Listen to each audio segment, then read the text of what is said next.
Hello, everybody. Welcome to the 3D printing webinar. I'm very excited about this. This is one of my favorite subjects. We have somebody saying 3D printing is so interesting. I completely agree. It's one of the most interesting technologies coming up, in my opinion, because of the breadth of its capabilities. You can do pretty much anything you can imagine. Hello, Evan, you're new. Welcome. Gerard, 3D is so realistic. It is very realistic. It's about as realistic as you can get, a lot more than 2D. So first off, if you have any questions throughout the seminar, feel free to put them in this Q&A section. I'll have that open and be checking that. And I would love to hear your thoughts, your ideas, particular things that you're curious about. Mostly what we'll be talking about is a kind of 3D printing called FFF, which stands for fused filament fabrication. So we'll take that apart a little bit. And fused means to stick two things together and make them stuck so they really stay together. Filament is a thin kind of material, like you can see this. I'm not sure how well you can see that in there, but it's a little bit more. Here's a bit of a thicker one. It's a piece of plastic, and it's this thin piece, and what the printer does is it takes this filament and puts it into little tiny strands, and then it fuses them. And fabrication is the making of something. So by taking these filaments and making them really thin and then fusing them together in the shape that you want, it fabricates whatever you're trying to create. Hi, Gabriella. No worries, I'm being late. Okay, so we are going to talk about that a little bit. There are a lot of steps in this process. If you have a laptop with you and you want to look at some videos later, watching 3D printing can sometimes be really interesting, just to watch a printer go for a little while. It is definitely not like watching the grass grow. It's way more interesting than that. For example, these are a couple things that we've 3D printed here at the school. This is a project we were working on recently because we wanted to print some cement with a logo. So I got together with a friend and we started creating something in the shape that we would want. And we printed a shield in the shape that we wanted that we can then stick into the cement. Here's another thing that we printed. This is just from an online file. And this is the Millennium Falcon. So we were able to print that on our printer. Those were prints designed on a computer, but you can also design 3D prints in other ways. For example, in VR. We had a student who was interested in learning how to use VR and how to use 3D printing. And so she got into VR and started learning how to use a sculpting application and then made this mountain. If you can see it up there, there's a little man climbing up the mountain. And she was able to pull the mountain up really big so that in VR, to her, it looked like a full-size mountain, and the man was about as tall as she was. And she was able to sculpt every bit of it and make it exactly how she wanted. And by the time she was done, she just scaled it down, stuck it in the file for the print, and then the printer zipped away at it. And now we have the mountain that she designed. So those are some cool examples of application. Have any of you done any 3D printing before? Let me know in the Q&A section. Gerard is saying, do all printers 3D print? No. So you actually have to get a totally separate kind of printer. So if you have a regular 2D printer that you can print papers on, that won't 3D print at all, unless it's a really cool kind I have not seen. But generally, a 3D printer has to be a pretty different kind. It looks almost like a big box. And let's see if I can pull up a picture of it, because I think that would be helpful.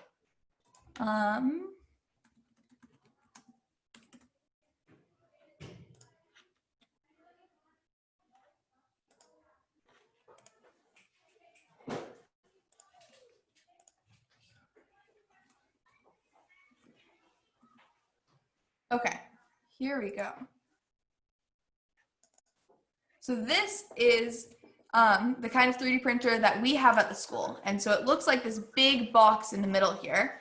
And this white part up here, it has two little heads. And what happens is the filament, remember we were talking about earlier, it gets put into the top and it gets really hot in there and it starts melting it. And then this part zips around over the plate and it prints material where you want it.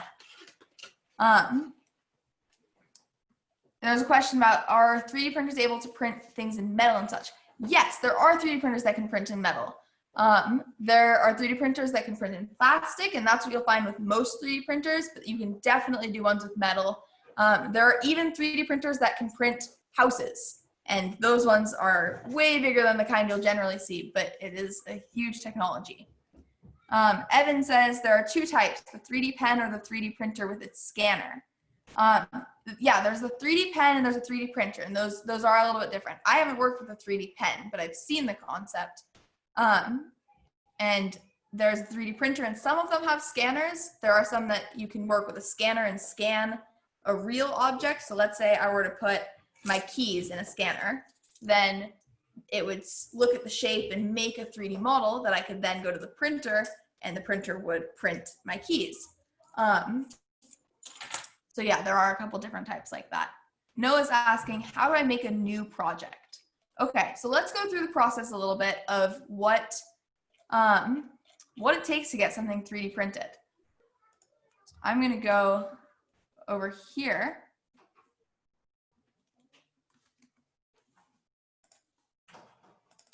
We're gonna look at, this is a software called Blender, and this is what I use for most of my 3D printing. So if you were to create, let's just say we want to make a simple box. First thing you'd have to do is create the box, and we'll probably do another webinar on Blender specifically if you want to get into that, but we'll go over it quickly here. So let's say I make this box and I say, well, maybe I want it to be a little bit longer, so I'll make it like that. The next thing I would do is I need to send the file to another program that does something called slicing, which we'll get into soon.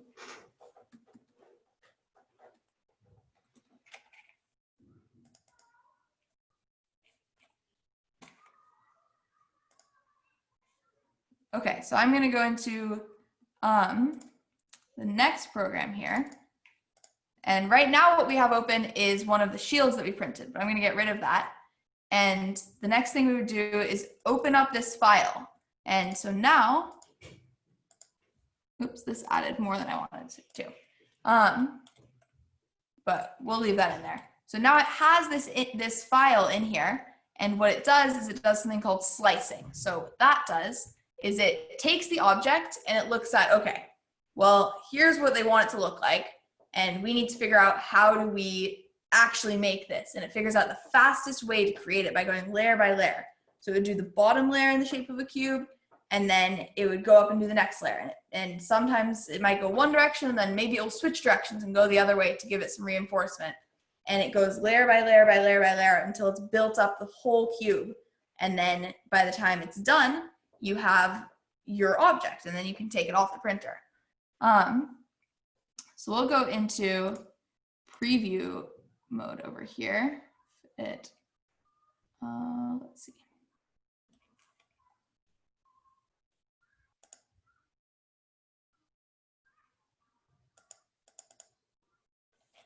Okay, maybe I can't let it. Oh, there we go. Okay, so what this shows you is each of the layers. So it starts with a bottom layer, and you can watch actually how it's going to do that. This will show you. This is, you can imagine what the material is coming out of, and then it zips around and it pushes material out in this pattern, and it's going to do that for every single layer. So it's just going back and forth. This is a very simple shape. If we were to do a more complicated shape, let's say something like a little bridge. So it might have two ends and then they connect on the top. It would go over and do maybe a circle on one side, and then it would zip over and do a circle over here. So it can do pretty much whatever you want in that one layer. And then it will go up and do the next layer. And then it starts doing something called infill. And the reason it does this is because it would take a lot of material and a lot of time to try and fill in the space and make it a very solid object. you definitely can do that. And if you want something a little bit heavier and a little more solid, that's probably the right way to go. But you don't have to do that if you just want an outside shape. Like this, for example, would have been a lot of material to make the whole mountain. So instead, it does something called infill, which is what you can see in here, all these lines on the print. And it just does an inside shell kind of to give it enough strength to be stable and sturdy, but it's not so much that it takes a lot of time and material. And you're actually able to change what kind of infill you want and how much infill you want to fit exactly what your needs are. So I could drag this up over here and it will give it more infill. You see down at the bottom, it's doing its slicing. So that's the process it's going through to figure out, okay, how do we do this? Now she wants 60% infill. Well, how much are we gonna need to put? Where would we do that? So in one sec here, it'll show up. And now you can see it's got a lot more infill in there. And so that will build itself up all the way through each of these layers. And then when it gets to the top, it is going to put on a final layer or two on the top just to give it a nice shell all the way around the outside. Does that make sense to everybody?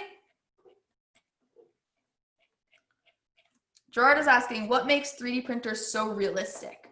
One thing that I think makes them so realistic is the level of detail that they can get to. It's not the same as just kind of crafting something. You can get pretty detailed in what you want.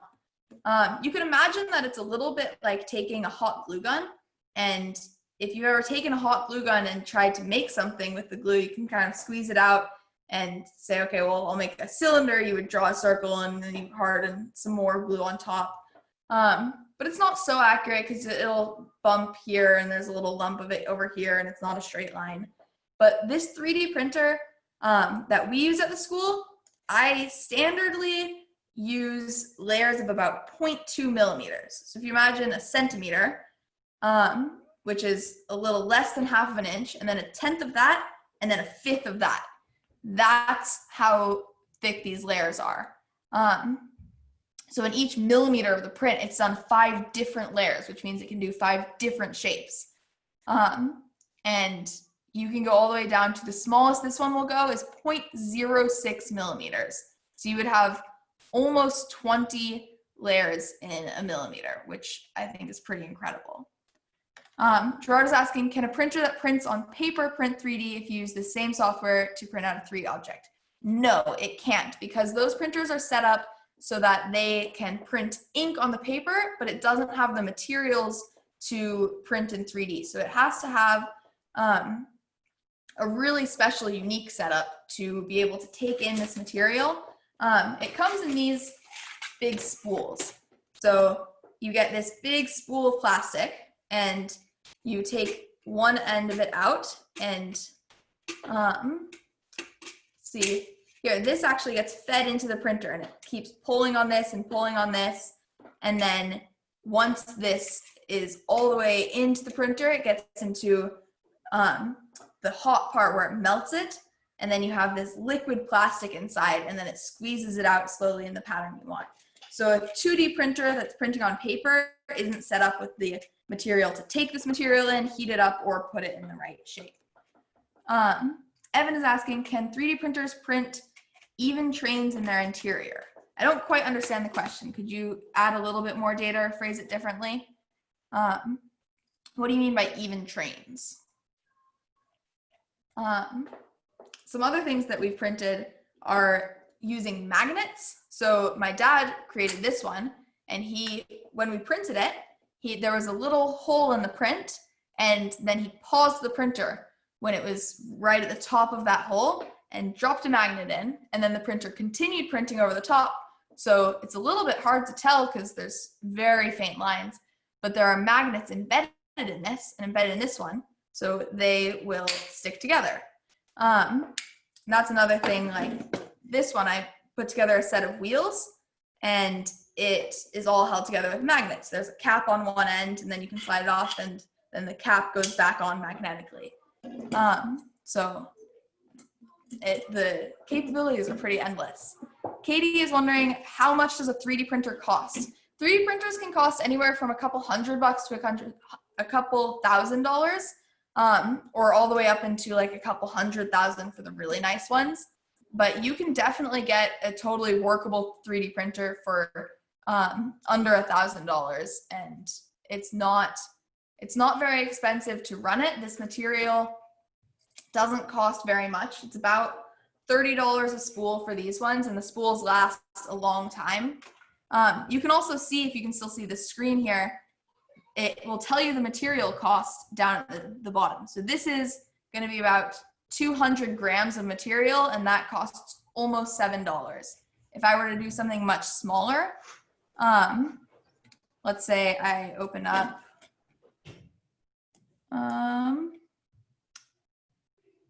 I'll open up a little gear.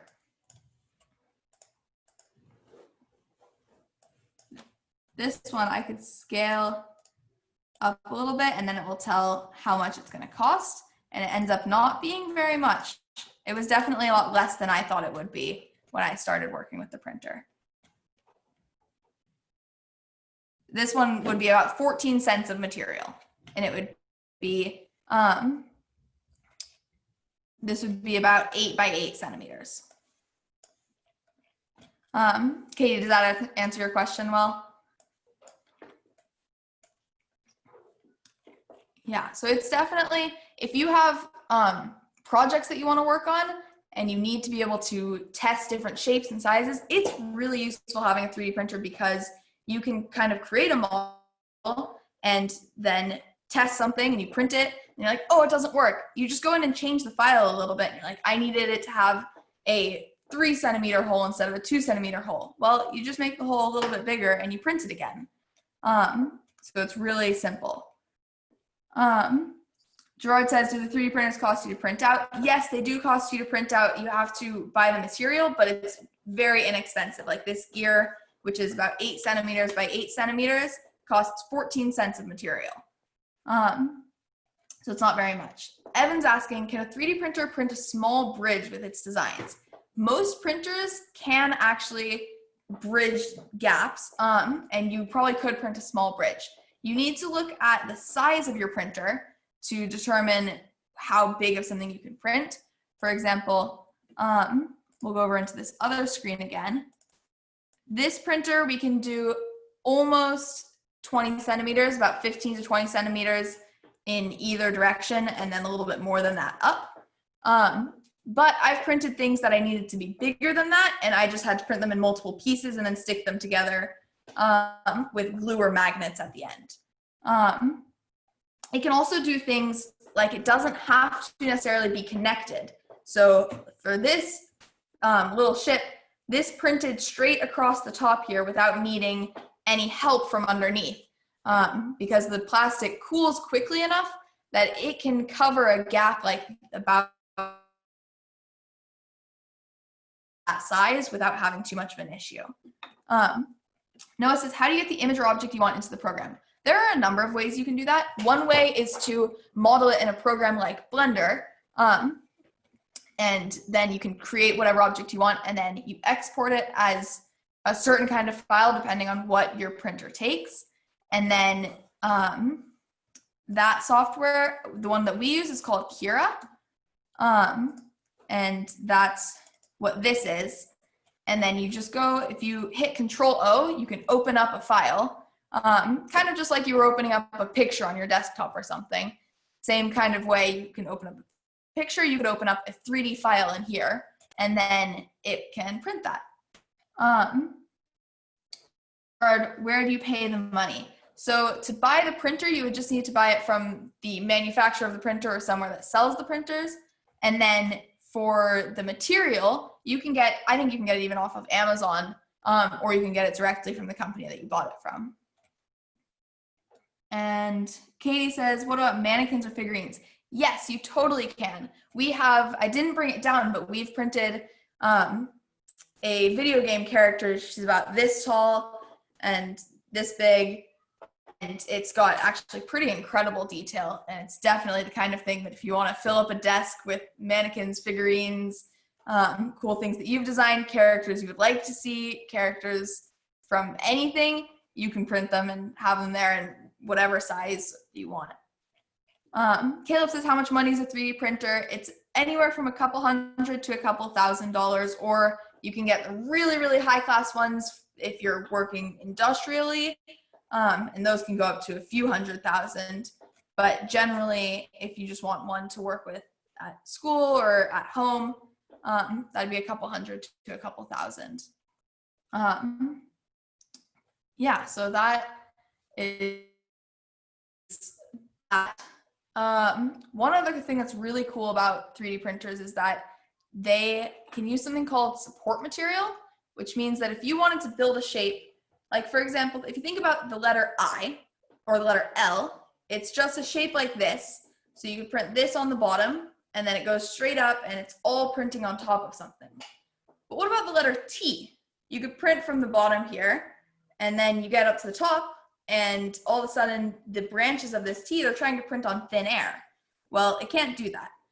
But what it can do is it can print material underneath that called support material that you can then break off, and it becomes not a part of the print, and that will allow it to build on top. And it's made from a different kind of material than you're normally printing with, and that lets you break it off pretty easily.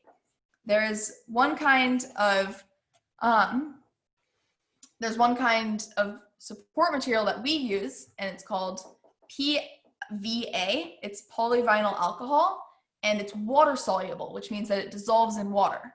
So for example, like this shape here, when I was printing this, I had to put something to support these spokes at the top. So it filled this area up with support material, and then I was able to break off parts, but you can also dissolve it in water and it will just wash right off, and then all you're left with is what you want, which is super, super helpful because it makes it so that you don't have to design your objects specifically to stack on top of each other. You could have them connected by one little piece and a big thing on the top and a big thing on the bottom, and still have them connect because it will just melt away the rest of the extra material, which I think is a pretty cool feature. Gerard is asking for the 14-cent printout you're working on, where will you pay the 14 cents? Okay, so what this program does is it's not actually charging you to print that. It's just telling you, okay, here's how much material you're using based on the size of your print. So this software, you just download it and you can use it, and that's totally free, and it doesn't cost you anything to print it there. You just have to purchase the material, and then you own the material and you connect it physically to the printer, which you would have physically with you. And then this 14 cents, you don't have to pay right there anywhere. It's just telling you, so like if this roll of material was about $30, it's telling me, oh, I would be using the equivalent of 14 cents of that $30 in making this one print. Does that make sense? Yeah, so that's how the money side works for that. Noah's asking, can you create an object with multiple colors? Yes, that's one of my favorite features, is you can create with multiple colors. There's a little bit of a challenge to that depending on what printer you have. Not all printers can print with multiple colors, because you have to have, for this kind of printing at least, you have to have a thing called an extruder or a print head, and that's where the material comes out of. And if you have one color connected up to that, then you're only going to be able to print one color out of that extruder. However, some printers have multiple extruders, which means that you could connect up multiple colors, and then it can switch which extruder it's using. So for example, this. I'm not sure how well you can tell, but it's got this outside is printed in this shiny bronze color, and then the screen here is printed in a glow-in-the-dark material. And that was all within the same print. We didn't have to use magnets for that. We didn't have to use super glue for that. That's connected in the print because it was able to print all the way up to where it needed the blue and then switch materials.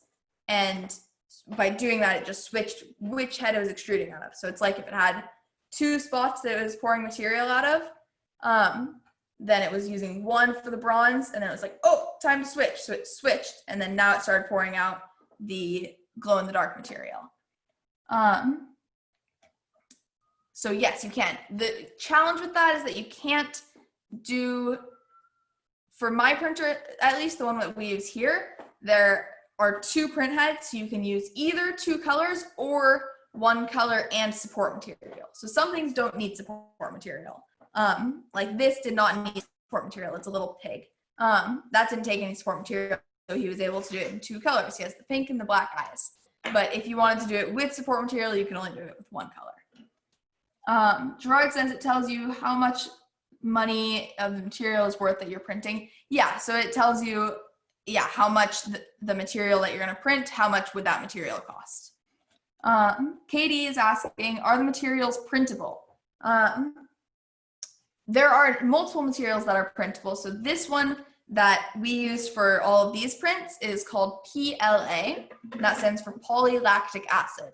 And that's just a kind of plastic that works well with this printer, but there are also other kinds of plastic that you can use depending on what kind of printer you have and what kind of extruder, the part where the material comes out of. You might have to change that out for different materials, but there are definitely many materials that are, paintable. Sorry, I read that wrong. You totally wrote that right. Are the materials paintable? Like if you wanted to put some paint on this object, I haven't tried it, but you probably totally could.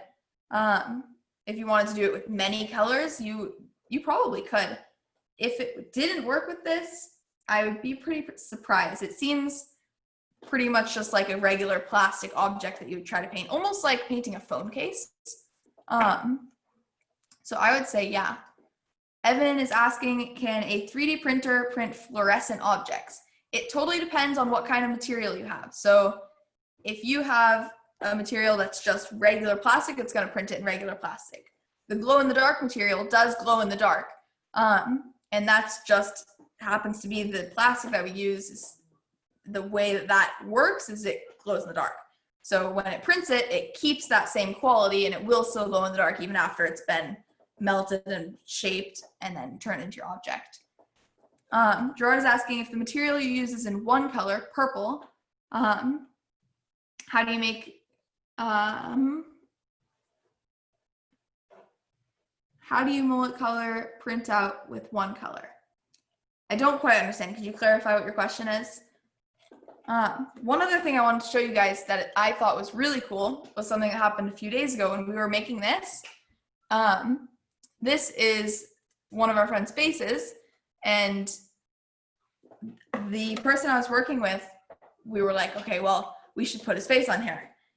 And so he drew a picture on a piece of paper with a pen and took a picture of it.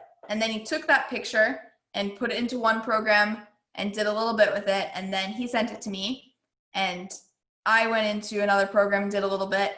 And then I put it in Kira, the page that we're looking at now. And it sliced it up and we sent it to the printer. And within hours, his drawing with a pen on a piece of paper had turned into a 3D object without hardly any editing at all, which was pretty incredible. That really made me realize and remember how much technology we have available that we can do things like that, where we had an idea of like, okay, we're gonna put his face on it. It's the headmaster, actually. We put the headmaster's face on it. So he just drew a quick sketch from a picture and then all of a sudden we had it physical. Okay, Gerard's saying if your printer uses a purple material, how do you multicolor with a 1-colored material? So if you have your printer, normally the printer won't have a specific kind of material or color material it uses, but you can connect a kind of color to the printer. So on the back of the printer, I'll see if I can find an example here. Let me just see if I can go in here and find the back of the printer, because that will show you how the material gets connected up.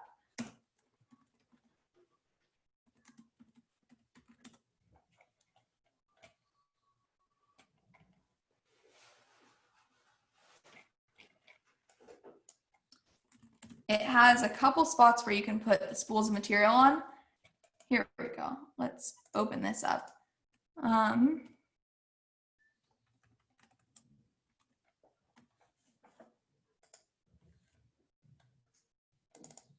Okay, so it's not a super clear image, but this is the back of the printer.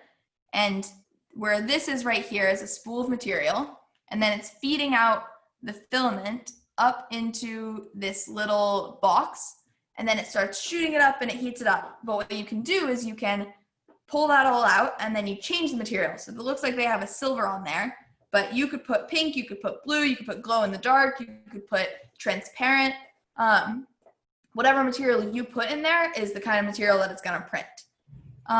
So if you were to put 2 different colors on there, then you could have it printing one color from one side and one color from the other side. But it would need to be a printer capable of printing from 2 different points. Katie's asking, are you able to print items that can bend, such as, say, a suit of armor? Yes, it is pretty crazy to see what some people have done. The plastic itself is not super bendable, although I wouldn't be surprised if there are printers that can print more shapeable material. But we have one thing that my dad printed off of a file online. We didn't design it. And it's essentially 3D printed fabric. And what it is it's a bunch of little pieces, almost like chain link.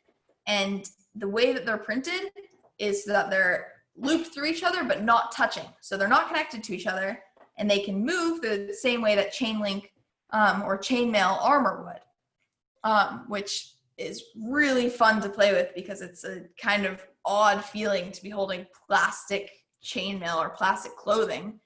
And it's pretty satisfying to play with. And there are people who have connected big pieces of those to make whole suits of armor.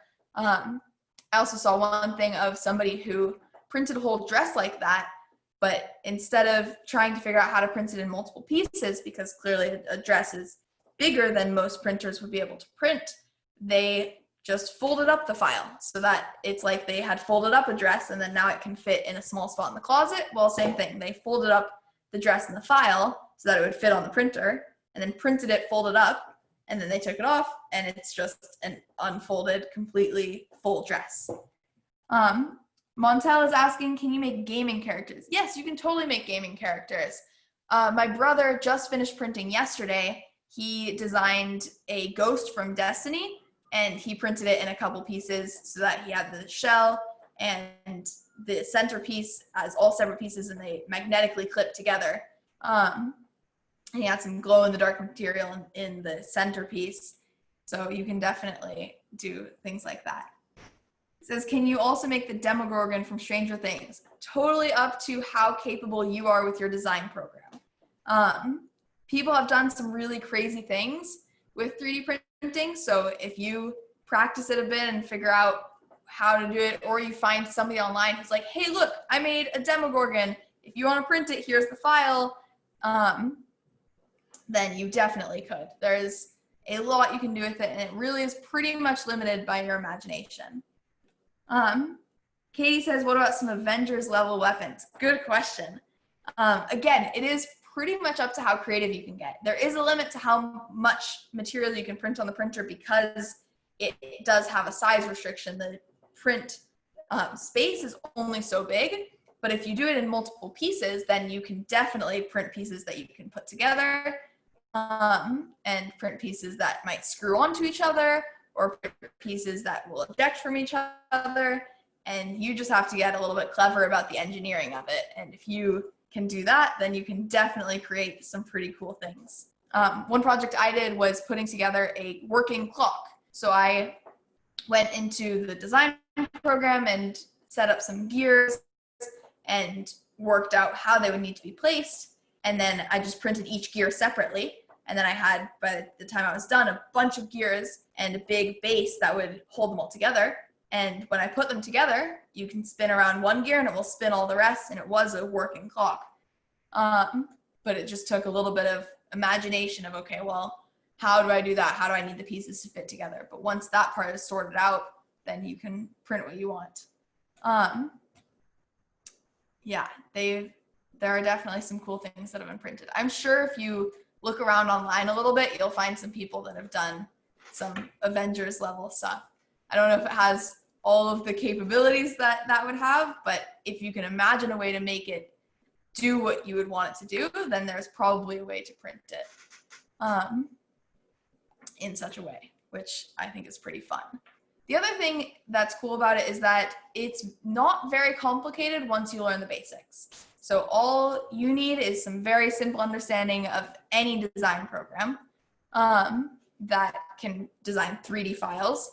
And if you have that and you can set up files connected to a printer, if you have access to a printer, then that's pretty much it, and you can print whatever shapes you can make. So then you can start from things like a Christmas tree. I printed when I was trying to do something really simple. I made a Christmas tree, and it was very easy. You just take a cone and you put another cone on top of it and another little smaller cone on top of that. And that was my Christmas tree. It didn't get a whole lot more complicated, but it printed and you could tell it was a Christmas tree. And then you can get into more complicated things. Gerard's asking, did I actually print this? Did I actually print which one? I did actually print the Christmas tree, and I did actually print the clock and the gears. I haven't printed any Avengers level type weapons. Everything that I've held up has actually been printed here. And there are a number of other things that I didn't bring down. This picture, oh, no, this is just a picture of the printer.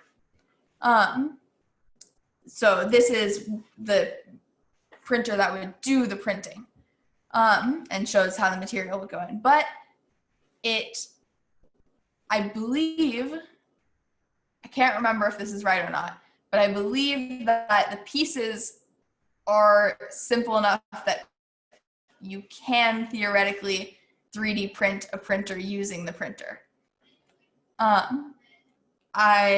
And Evan's asking, and the Christmas train. If you mean Christmas tree, I did do that. If you mean Christmas train, I might be missing something. But yeah, the Christmas tree is very easy to print. And that one did take a little bit of support material. So it printed a green circle, and then it would print smaller green circles right on top of that. And then it would start printing water-soluble material, the one that dissolves in water. And so when it was done, I just dunked it in water and left it in a jar for about a day, and then scraped all the rest of it off, and it was all gone, and there was a Christmas tree. Katie's asking, could a printer print clear materials? Yes, it can. They're not super clear. Like, I haven't seen anything printed that's like glass clear, but we have, I brought this down. So this is a little potion bottle that my dad designed and printed, and the outside material is transparent. So the only reason you see any blue here is because you're actually looking at what's on the inside, which is the glow-in-the-dark material. But there's no glow-in-the-dark material on the outside. It's all this transparent material, which you can then see through to the blue on the inside. So yes, it can print clear materials, but not as clear as glass or super easily visible through it. Mostly just transparent enough that you could see a color through it or see some light coming through it. I've also seen materials that are colored translucent materials. So we have like a green, a red, and a blue that are translucent, and those look really cool because you can create patterns on the inside of the object and see them through the outside shell, which ends up looking pretty cool.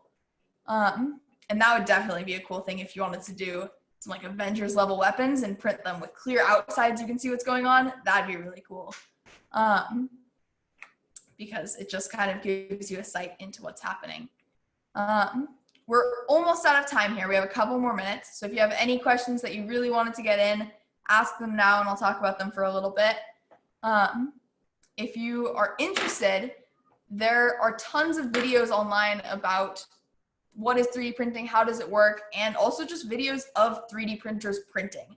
And that can be pretty interesting to watch and see how it actually goes through the process. And that can help give you a little bit of an idea of what happens behind the scenes when you see like, oh, this is 3D printed. Well, how did that get 3D printed? And it's worth taking some time to look at that. Katie's asking, can a 3D printer print in 2D? Kind of. You technically could, I guess. It can't print in 2D like you couldn't put a piece of paper in and it will print ink on it. But you could design something that's only one layer. And then if you make it a very thin model and then you tell it to print and it prints just one layer, then you get this really thin sheet of plastic, like thinner than a millimeter. You could tell it to go up to a millimeter or 2 millimeters or half a millimeter or even less.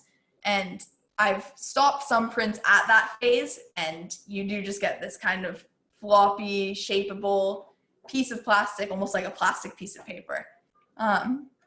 So I guess you could kind of print in 2D. Still technically 3D, but very thin 3D. Evan's asking, can a 3D printer print a train? It could definitely print a train model. With enough time and material, it probably could print a whole size train, but it would take a lot of connecting up the pieces or a very, very large printer.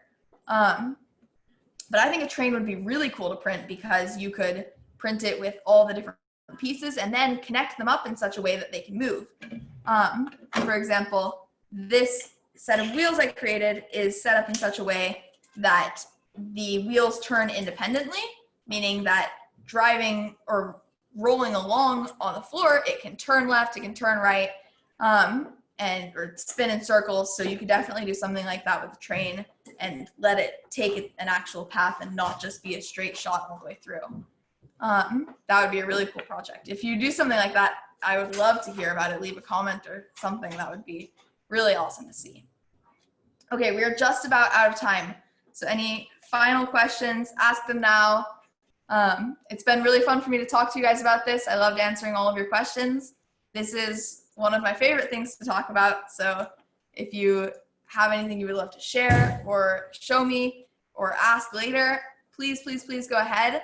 I'm going to put my email address up here so that if you end up printing something or want to learn more about designing, and you want to get in contact with me, I would love that.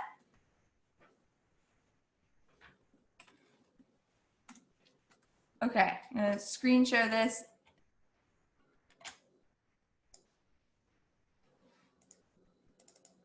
Okay, it's up here, this here in the search bar. That's my email, so if you have anything that you want to share with me or ask me about, please go ahead. Gerard, how do you send your stuff from Magical Voxel? That's an awesome question. Send me an email and I will get into that with you because that would be super cool to do. Evan's asking, can a 3D printer print an object with its original color and design? You could do its original color as close as you can based on what materials you have available. So if you have a plastic material that's the same color as its original, then absolutely. As far as design, one of the best ways to get the exact design is to use a scanner and scan each side of the object, and then it will create a 3D model that's very close to the original. And that would get pretty close. Okay, that is all we have time for. Thank you all very much. It's been great, and feel free to email me if you have anything more.